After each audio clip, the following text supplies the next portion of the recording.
दोस्तों, welcome back. जो कहानी मैं आपसे आज शेयर करने वाला हूं बहुत ही इंटरेस्टिंग कहानी है। It is about circle of life, जिसको हम कर्मा भी बोलते हैं। तो कहानी कुछ इस तरीके से है।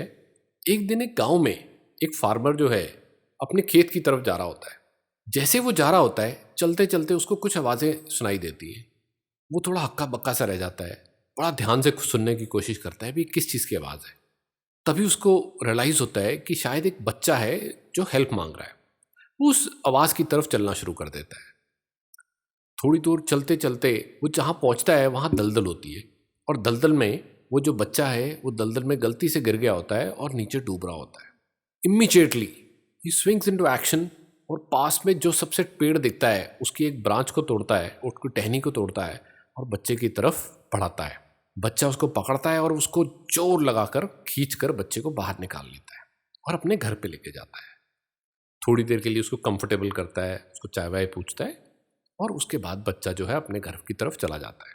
जो किसान होता है बड़ा ही मॉडरेट सा फार्म होता है उसका। घर भी मिट्टी का बना होता है, बहुत ज़्यादा लेविश नहीं होता। उसके 4 बच्चे होते हैं जिनकी पालन पोषण कर रहा होता है with the income from his farm. तो शाम को एक बड़ी सी गाड़ी आकर उसके घर के सामने खड़ी होती है, और वहाँ से एक वेल सूटेड बूटेड ड्रेस्ड आदमी बाहर निकलता है और इसके घर की तरफ आता है। घर पे आकर वो इनसे मिलता है और आकर उन्हें थैंक करता है कि साहब आपने मेरे बच्चे को बचा लिया, है ना। It's the biggest thing that you could do for me.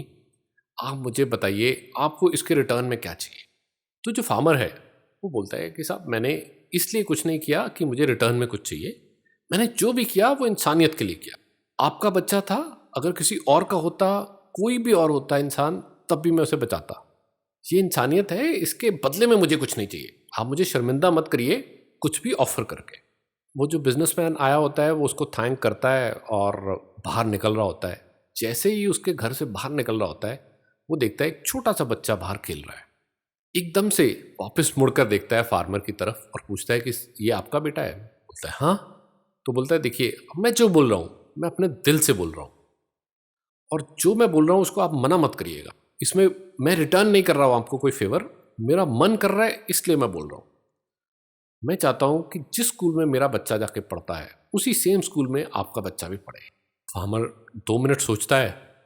सोचने के बाद ये भी सोचता है कि कभी भी मैं चाहूँ उसको इतने बढ़िया स्कूल में नहीं पढ़ा पाऊंगा। एंड वो ये देखकर कि जो बिजनेसमैन आया है वो काफ़ी इंसिस्ट कर रहा है, वो हाँ बोल देता है।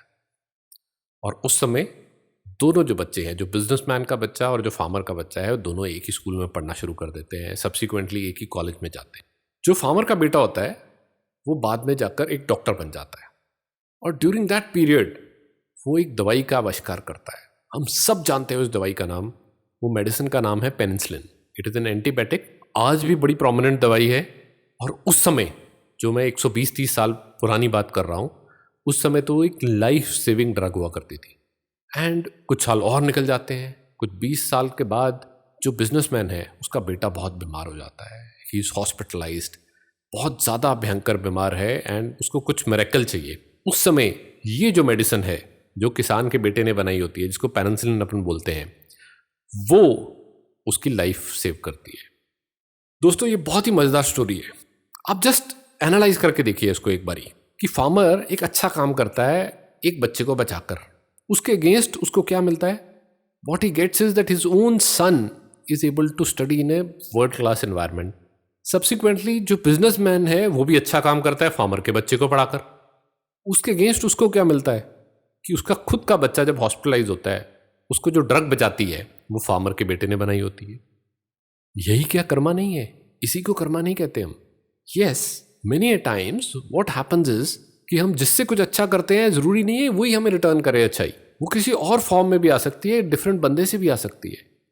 एक छोटी सी गेम आप सब ने, मैंने भी खेली है जब हम छोटे होते थे, जिसको हम पासिंग द पार्सल बोलते थे। तो एक पार्सल मूव करते थे अपने से नेक्स्ट बैठे हुए बंदे को, वो आगे, और इस तरीके से पार्सल मूव करते करते वापस हमारे पास आता था। लेकिन कहां से? जो दूसरी तरफ बैठा हुआ इंसान है हमारे पास, उसकी तरफ से। I think the circle of life is like this only. You do good to somebody else, it might come back in some other form. किसी और बंदे की तरफ से आएगा, बट आएगा जरूर। This is what the law of universes. और शायद यही स्टोरी जो हमें सबसे बड़ी सीख देती है वो यही देती है। So we should try and give our best whenever it is possible, and trust me, whatever you give, universe will definitely give you back in return. और वही चीज़ कई बारी जब हम सबसे टफ सिचुएशंस में होते हैं, जब हम सबसे डिफिकल्ट सिचुएशंस में होते हैं, universe gives us back at that time.